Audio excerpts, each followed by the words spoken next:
maka semua proses yang sulit seketika akan dihilangkan oleh Allah tanpa harus mengalaminya lagi. Hamba itu akan langsung ditandai oleh Allah Subhanahu wa taala dan ditinggikan derajatnya di hadapan Allah.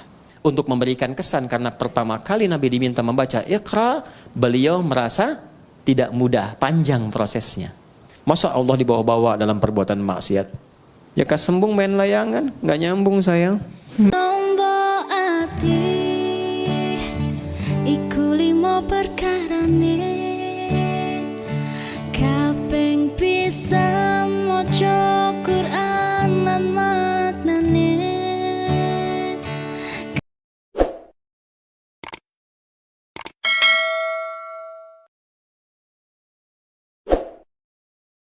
Nih bak sudah tadi ya? Bak sudah. Ada berapa maknanya? 14 ya. Kita bahas berapa? 3 kan? Jadi 1, fungsi ba itu menjadikan semua kegiatan kita tertuju untuk mendapatkan ridha siapa? Allah. Namanya apa? Sababiyah ya. Dengan sebab Allah menetapkan ini saya minum. Karena Allah saya berpakaian. Kalau sudah karena Allah nggak mungkin maksiat.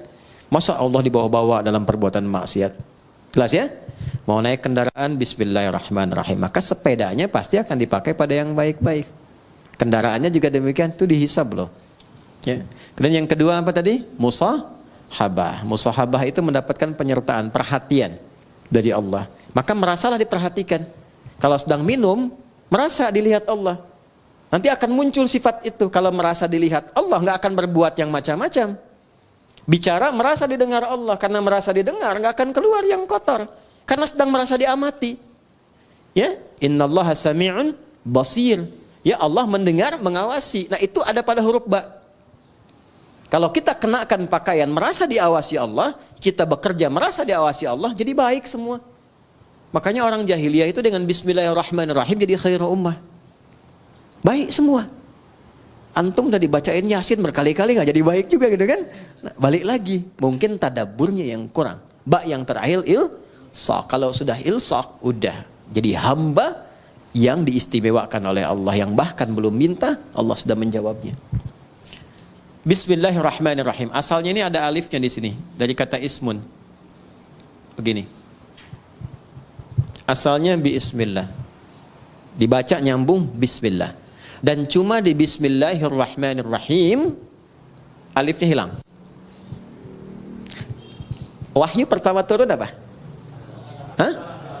Bacanya apa? Ini yang tidak tepat. Wahyu yang pertama turun itu bukan Iqra. Tolong diperbaiki ya. Wahyu yang pertama turun itu bukan Iqra. Tapi wahyu yang pertama turun Iqra bismi rabbikal ladzi khalaq. Karena saat turun Iqra, Nabi jawab ma'ana biqari. Iqra ma'ana biqari. Itu perintah Jibril, baca. Ya? Allah mewahyukan, baca. Kata Nabi, saya betul-betul nggak bisa baca. Sudah pakai ma istifham, pakai ba taukid. Ma'ana bi, betul-betul saya nggak bisa.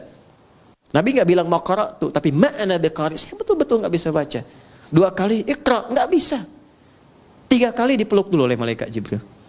Setelah ada ketenangan, kenyamanan, baru sempurna. Ayat turun, Iqra bismi rabbikal ladzi khalaq. Muhammad SAW. Baca, karena Allah yang telah menciptamu. Kalau mencipta engkau aja begitu mudah, apalagi hanya menuntun engkau untuk bisa mengikuti bacaan. Jangan baca karena engkau nggak pernah belajar. Nggak pernah punya guru yang mengajar. Nggak pernah sekolah, lakukan karena Allah, maka semua yang sulit akan mudah. Karena itu di bismi rabbikal ladzi khalaq itu ada alifnya. Silakan cek di surah Al-Alaq tuh, surah 96 ayat 1. Iqra. Ya, Iqra begini. Bismi, nah ada alifnya. Nih. Ini baru sebagian ya. Nanti ada ayat-ayat lain juga yang bisa kita konfirmasikan. Ini saya kasih contoh 1 di antara sekian. Pasti ada alifnya, harus ada ini. Nggak mungkin nggak ada, harus ada. Ada nggak? Hah? Ada? Begini tulisannya. Ya kan? Ba, ada alif ke atas kan? Ada ismi. Di bismillahirrahmanirrahim alifnya nggak ada. Langsung nyambung. Kenapa sebabnya? Perhatikan sini. 1, alif biasanya fungsinya untuk memanjangkan bacaan. dapat alif tambah harakatnya satu, makanya ada istilah dua harakat. Fataha, fa, ta dan ha begini. Fa-nya ketambahan alif tambah fa begini. Maka fungsi alif ini menambah harakat. Yang tadinya cuma satu, fa tambah lagi satu harakat. Jadi istilahnya dua harakat, satu, dua. Kalau fa aja sudah punya batasan, fa, maka tambah lagi satu a. Ada dua kan? Maka tambah panjangnya sedikit, fa. Itu yang dimaksud dua harakat. 3 harakat tambahkan lagi satu, 4 harakat tambah lagi satu.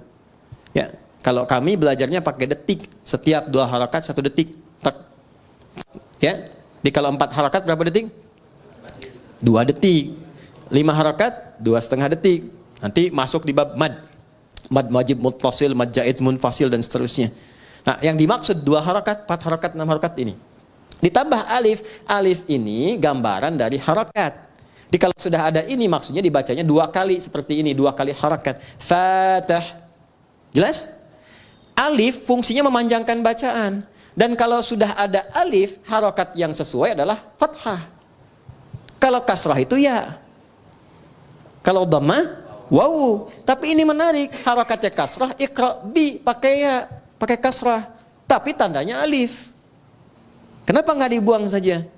Untuk memberikan kesan, karena pertama kali Nabi diminta membaca iqra, beliau merasa tidak mudah, panjang prosesnya. Menunjukkan sesuatu yang tidak mudah, panjang, kadang berliku, kadang tidak mudah.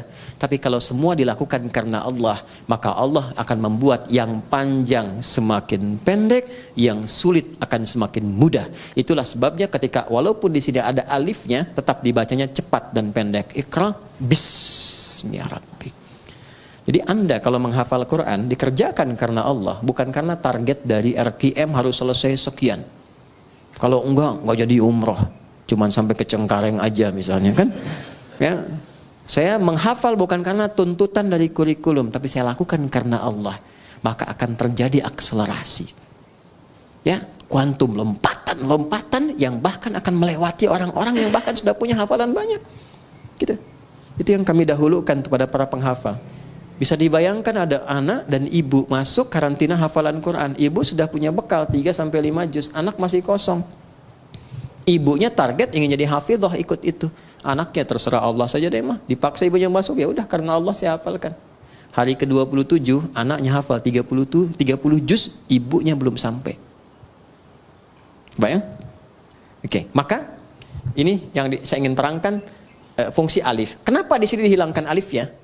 Untuk memberikan gambaran, orang yang memulai dengan kalimat Bismillahirrahmanirrahim, maka semua proses yang sulit seketika akan dihilangkan oleh Allah tanpa harus mengalaminya lagi.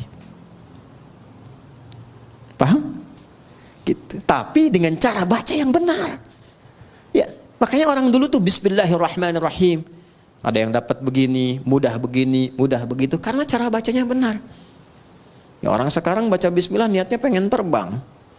Pengen jalan di sungai itu kan sudah nggak betul kan, sudah pengen baca pikiran orang, gitu, atau dipakai untuk hal-hal yang tidak sesuai dengan syariat, ya tidak akan nyambung, ya kasembung main layangan nggak nyambung sayang. Ya, paham di sini? Baik, itu alif tuh. Sekarang ismun nih, sin dan mim. Asalnya dari kata apa?